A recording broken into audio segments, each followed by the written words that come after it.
Bonjour et bienvenue dans cette vidéo numéro 2 sur les bases de la pratique du yoga.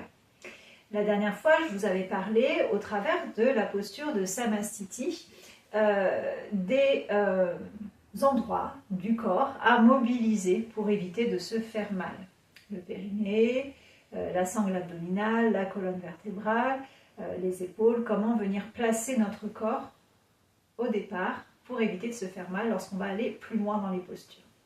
Il y a des notions que j'aimerais aborder maintenant en lien avec des particularités au niveau du corps de chacun. Comme je disais la dernière fois, on est tous différents. On vient tous au yoga pour des raisons différentes. Nos corps sont tous différents les uns des autres. Donc on ne peut pas demander à tous les corps de prendre la même posture. Il y a bien sûr une technique de base pour les postures, mais après c'est à chacun de s'adapter, d'adapter la posture à ses spécificités.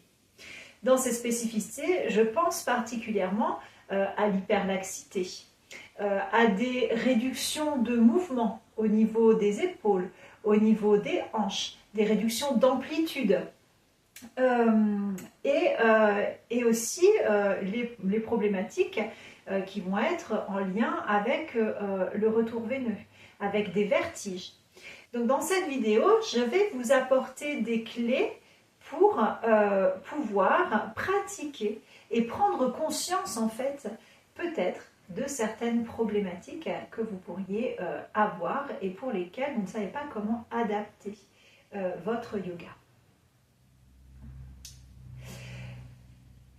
On va commencer par la notion d'hyperlaxité. L'hyperlaxité, qu'est-ce que c'est? C'est quand on a les articulations qui vont plus loin que ce qu'elles ne devraient. On le voit souvent au niveau des coudes, des genoux, les épaules. Et les personnes hyperlaxes, si elles vont trop loin dans l'extension, si elles vont trop loin dans l'étirement, eh bien ça peut leur poser des problèmes. Je pense particulièrement à la posture à quatre pattes, posture qu'on prend très souvent. Quand on est hyperlaxe, on va avoir tendance à amener le coude loin vers l'avant. Sauf que là, si je suis comme ça, je vais me faire mal à terme. Donc l'important, ça va être de venir placer l'intérieur des coudes à peu près face à face. On vient retourner pour replacer au niveau de notre épaule et les coudes sont légèrement déverrouillés. Bien sûr, quand on n'est pas hyperlaxe, ça n'empêche pas de venir déverrouiller quand même, de ne pas être dans la tension. Donc là, voilà, ne pas être dans l'hyper-tension, l'hyper-extension, mais de venir tourner le bras, venir placer le coude de manière à ce qu'il n'y ait pas d'hyperextension. C'est la même chose avec les genoux. Les genoux, quand on est hyperlaxe, la jambe va beaucoup plus loin. Au lieu d'être juste tendue, il va y avoir une courbure qui va se faire vers l'arrière. Et donc là, c'est pareil, ça va sursolliciter au niveau des genoux et ce n'est pas, quelque chose qui va être positif à long terme puisque ça va venir abîmer le cartilage au niveau des articulations et que ça peut provoquer des soucis par ailleurs. Il y a aussi les restrictions d'amplitude, les restrictions de mouvement au niveau des épaules, au niveau des hanches. Donc, si vous ressentez ce genre de blocage, ce genre de limitation, eh bien, ça ne veut pas dire « je ne fais pas le mouvement ». Sauf si c'est douloureux. Si c'est douloureux, eh bien, vous allez adapter, peut-être pas faire le mouvement dans sa totalité. Mais par contre, si ça ne fait pas mal, mais que vous sentez qu'il y a une restriction dans le mouvement, eh bien, à vous d'apprendre à vous connaître, à vous d'apprendre à trouver des voies de passage pour pouvoir faire passer votre articulation. Je prends l'exemple, vous levez le bras Et là, vous sentez, ah, ça bloque, ou ça, on va dire, ça bloque ici. Mais là, ah ouais, mais si je tourne un petit peu mon bras, peut-être que je peux aller un petit peu plus loin. Vous voyez, la voie de passage, c'est vraiment de trouver de quelle manière est-ce que je peux passer, de quelle manière est-ce que je peux y aller. Pareil pour les hanches, lorsqu'on est allongé sur le sol, par exemple, et qu'on va venir tendre une jambe vers le haut, là, on va chercher à redescendre la jambe et si ça bloque, quelquefois il y a des hanches qui sautent, si ça bloque, eh bien, ah bah tiens, je vais peut-être tourner un petit peu ma jambe pour éviter que ça bloque et pour pouvoir laisser redescendre. Je replie le genou pour protéger la hanche aussi. Et ça peut aider en voie de passage.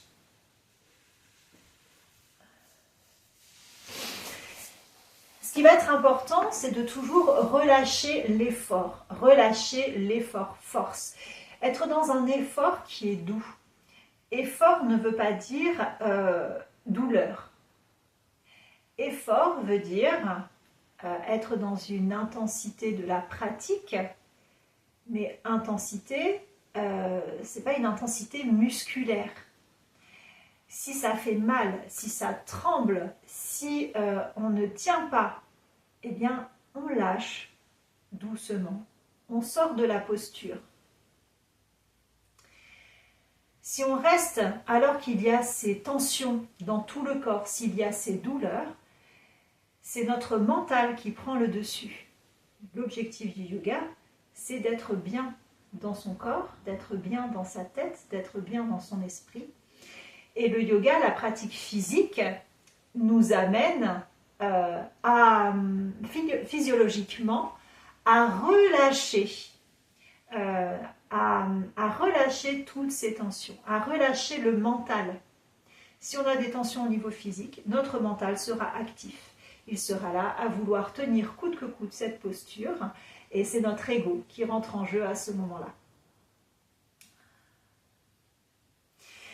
Autre problématique, les vertiges. Alors quand il y a une hypertension artérielle, il est déconseillé de rester trop longtemps dans des postures inversées, ou en tout cas des postures la tête vers le bas.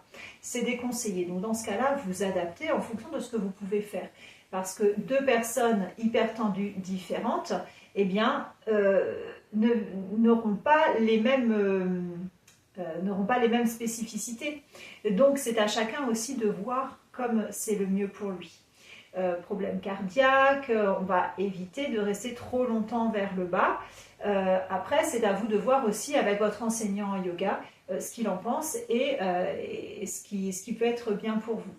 Mais il n'y a que vous qui vous connaissez réellement. Donc faites-vous confiance en laissant l'esprit de compétition de côté, ne pas être en compétition avec soi-même ni avec les autres. Écoutez ce que votre corps vous dit. Quand vous êtes hypertendu ou au contraire que vous êtes hypotendu, que vous avez une tension artérielle qui est assez basse, il peut arriver que quand vous vous releviez, la tête tourne, qu'il y ait des vertiges. Ou alors, quand on va être en hyperextension au niveau du cou, et quand on fait revenir la tête, il peut arriver aussi qu'il y ait des vertiges. Quand on va amener la tête vers l'arrière, ça va venir comprimer le nerf vague. Et lorsqu'on va ramener la tête, eh bien pour certaines personnes, ça peut provoquer un début de malaise vagal. Le nerf a été comprimé, le fait de le décomprimer, eh bien ça peut entraîner des vertiges. Donc, que ce soit lorsqu'on remonte d'une posture vers le bas ou lorsqu'on revient d'une extension, eh bien, on va faire en sorte d'aller tout doucement et de ramener les vertèbres les unes sur les autres progressivement. Lorsque je suis en Uttanasana, la tête vers le bas, je vais remonter mes vertèbres les unes sur les autres.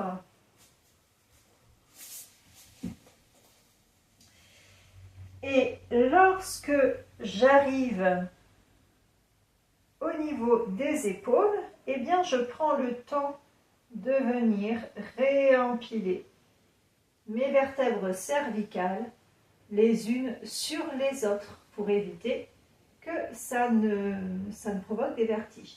Et lorsque je suis en extension, je reviens aussi progressivement en étirant la colonne. Je reviens tout doucement. C'est quelque chose à avoir à l'esprit parce que souvent, au début, quand on commence à pratiquer le yoga, eh bien quand on remonte, eh bien la tête, on n'y fait pas attention. On la fait remonter dans la foulée et ça peut provoquer en effet ce genre de désagrément. Donc, toujours partir de soi dans la pratique du yoga. Il n'y a que vous qui vous connaissez. Il n'y a que vous qui pouvez apprendre à vous connaître, apprendre à recevoir ce que le yoga, ce que la pratique du yoga va vous apporter. On ne cherche pas à copier. Chacun a sa propre pratique, même si on suit tous la même séance. Chacun pratiquera avec ce qu'il est, avec ce qu'il ressent. Donc pas besoin de copier ce que fait le voisin, pas besoin de vouloir être forcément dans le même rythme que le prof ou que les autres. Pas besoin de vouloir faire la posture parfaite, techniquement parfaite. La posture qui est parfaite, c'est la posture qui est parfaite pour vous. Donc à vous d'apprendre à être autonome au fur et à mesure dans votre pratique du yoga et d'adapter au fur et à mesure en fonction de ce qui est bon pour vous. Voilà, cette vidéo est terminée. Je vous remercie de l'avoir suivie. Si elle vous a plu, n'hésitez pas à mettre un petit pouce en bas de la vidéo. Et je vous retrouve bientôt avec des séances de yoga et peut-être plus si affinité. Bonne journée à vous et à bientôt.